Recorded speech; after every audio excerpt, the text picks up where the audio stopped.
Hi, everyone. Welcome to the Data Scientist podcast. I'm very happy to have here with us today Lance Parker, the CEO of BankX.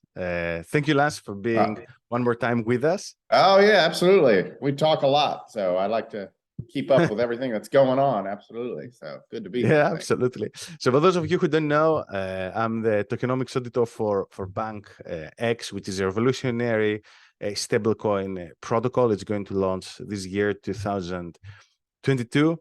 And me and Lance today, we're going to talk about the current state of the crypto market because there's so many things happening that I think we have to comment on a few of those. And I'd like to start by getting your thoughts on some of the troubles we've seen of some very big companies like Voyager Digital, Celsius, 3 Arrows Capital, like bankruptcies, liquidations, users not being able to retrieve their funds. Like, what is really going on? What's your opinion on this whole space? They're pausing withdrawals, they're filing bankruptcy. So certainly Voyager Digital is one of those filing bankruptcy.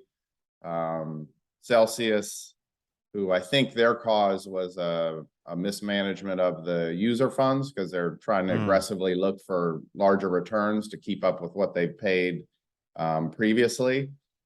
Big one is 3 Arrows, that capital that's been in bankruptcy. I think because it's all Stylianos, the crypto market's very interrelated, right? I was studying a bit on 3 Arrows Capital, and the beginning of their demise was the investment of over 500 million in Luna. So certainly that collapse, that 550 million worth of Luna is now worth $600 or something. Yeah. So it's pretty dramatic, right? When I've never seen a loss like that so quickly. So I think there's a lesson in this that we're going to come out of, where the crypto market understands that we need to move further and further towards decentralization. So when you have a single entity or person managing user funds or a hedge fund or trading, like in the case of Voyager Digital, that we need to move to a decentralized environment where there's not one single person making decisions or doing all of this, right? And so I think that's the major lesson that we're going to get out of this, Stylianos, from that perspective. And then I think there's some lessons that I talk about with Terra Luna. I think the first thing before that is just to say that, as you know, BankX, we're much more inspired by Frax rather than Terra Luna. Terra Luna is just one of the price stabilization mechanisms that we've used, which you and I have always discussed, that a stable coin always needs collateral. And we feel that the Terra Luna price stabilization mechanism works well most of the time. It just can't be relied on fully, and they need collateral backing it.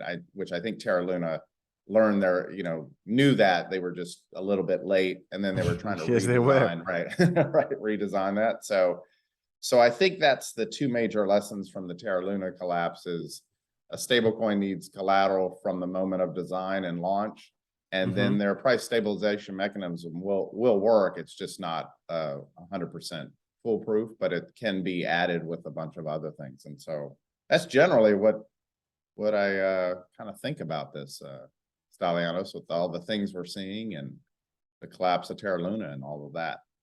Yeah, I think that for 3 Arrows Capital, I did a bit of digging, and it looks like there were some really shady things happening, which, I mean, I think they wouldn't happen as easily in the mainstream financial markets.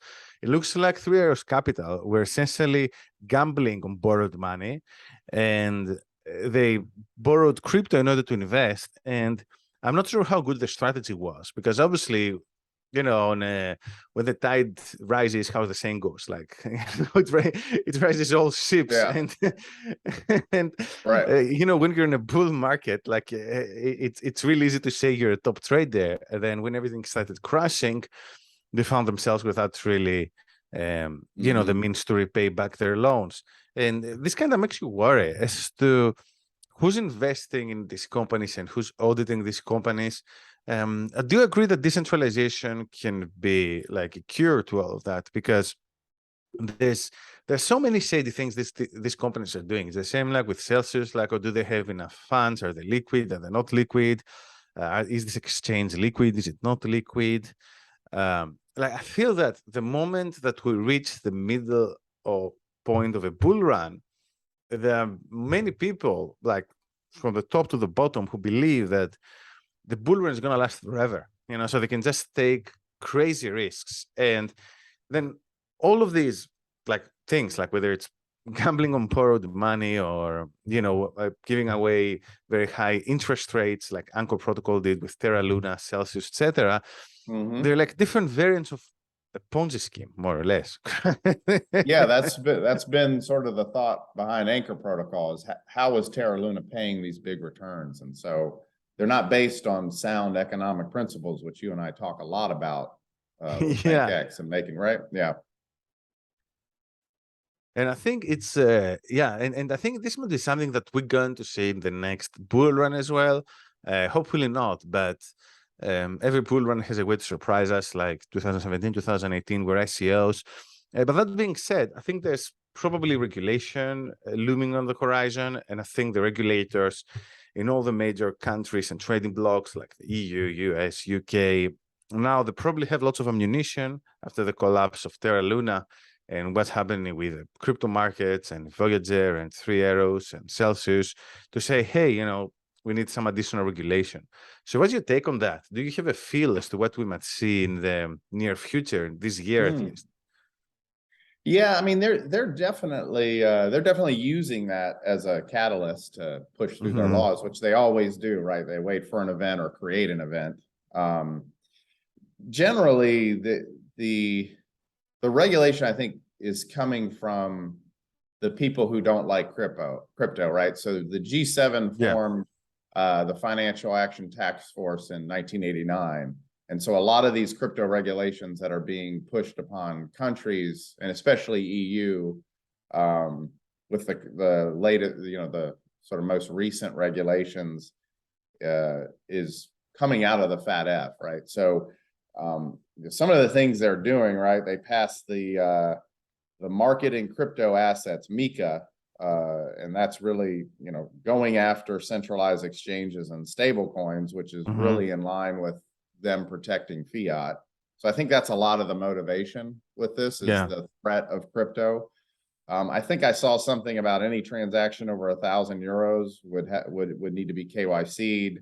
They want to decide, or the law does allow them, or the bill that passed allow them to decide which crypto is listed on centralized exchanges. So they have the ability to do that.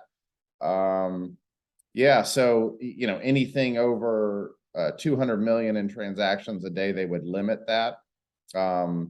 It sets standards for reserves of stable coins, which I think could be a good thing for centralized USD backed stable coins. That's actually true for USDT especially, which again, it's for Tether, financial backing has been the topic of debate for years. The only issue is it's always going to be an overreach at some point. So I think the FATF's goal, I think, is to have complete monitoring of wallets and transactions, which I don't think is a good thing, right? So they always try to claim crypto is being used for money laundering and all of these bad things that people do, but so is the US dollar. So I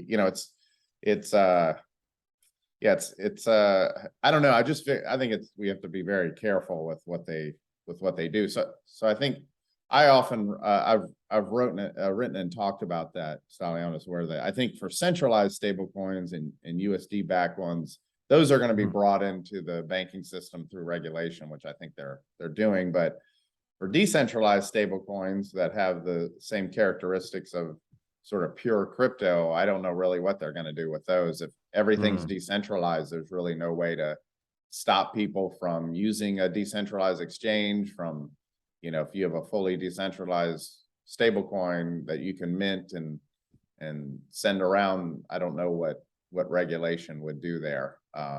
So I think there's sort of two takes on that. It'd be be what I'm I thinking. think they're trying to also fight crypto adoption, because the thing is that if everything ends up being decentralized, like exchanges, stable coins, and like many other services offered on Web3. And then if BTC or other cryptos become commonly accepted mediums of exchange, then there's nothing preventing me from, I don't know, buying a physical good or a service, let's say buying a car, using Bitcoin.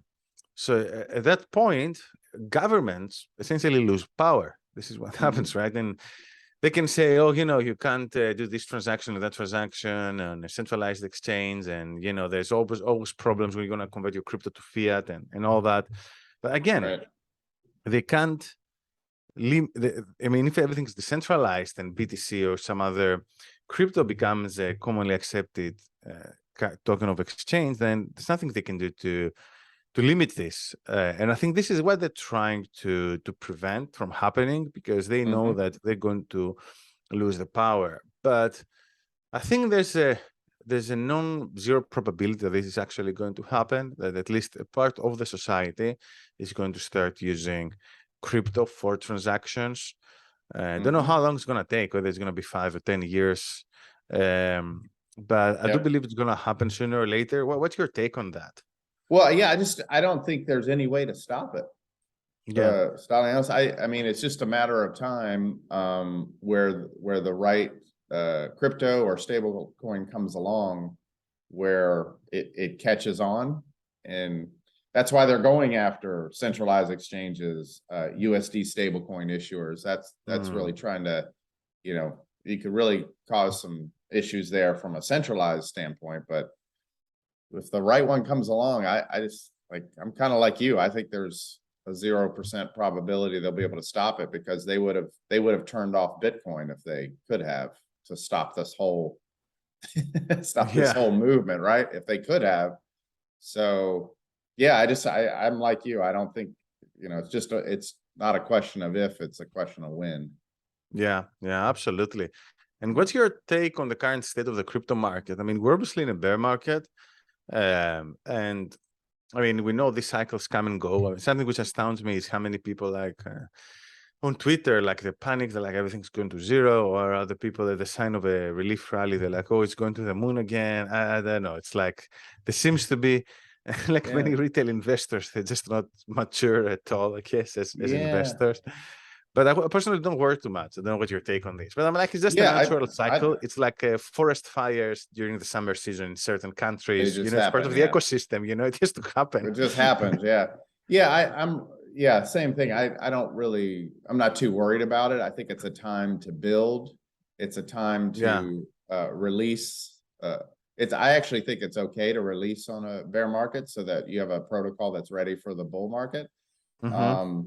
But I mentioned this on an AMA that I think what we're going to come out of this bear market with is the lesson that we need to further decentralize, because as a part of this bear market, I agree. We've gotten all of these protocols that are basically going to go away, or have to be restructured or revamped, right? I mean, you wiped, what was Terra Luna? That was about 40 or 50 billion, or I don't even know what the number was, of just that was wiped out, which is unfortunate. And then you have these other centralized, to a point, hedge fund exchanges and loan protocols that just are going to go away or restructured. So I think if we come out with that lesson, and we can come out with new protocols that are, at a full decentralized sort of design, which is what we've talked about with BankX.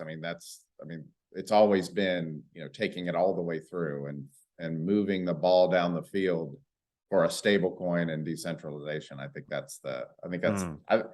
we'll come out with that lesson. So feeling pretty good about what we're doing.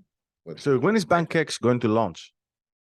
So we're in smart contract security audit now. It started July 4th with Coin Fabric. So that's going to be 7 weeks, putting us a third week in August. So we're targeting September. Perfect.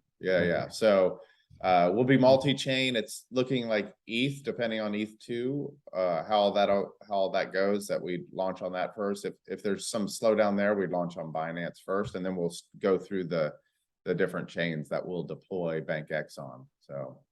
Okay, that's amazing. Yeah, and can you the URL of BankX, if I'm not mistaken, is bankx.io, right? Yeah. Yeah. Okay, perfect. In case someone wants to learn more about the project. Yeah. Absolutely. Okay, amazing, great stuff. Cool. Yeah, it's so exciting. I wish we were done the audit now, but you know, you and I have been talking about some of the early feedback, and so I think we're in pretty good shape from what they're finding. Yeah, for anyone who's interested side, in, right? yeah, for anyone who's listening and interested to learn more about BankX, make sure to visit bankx.io.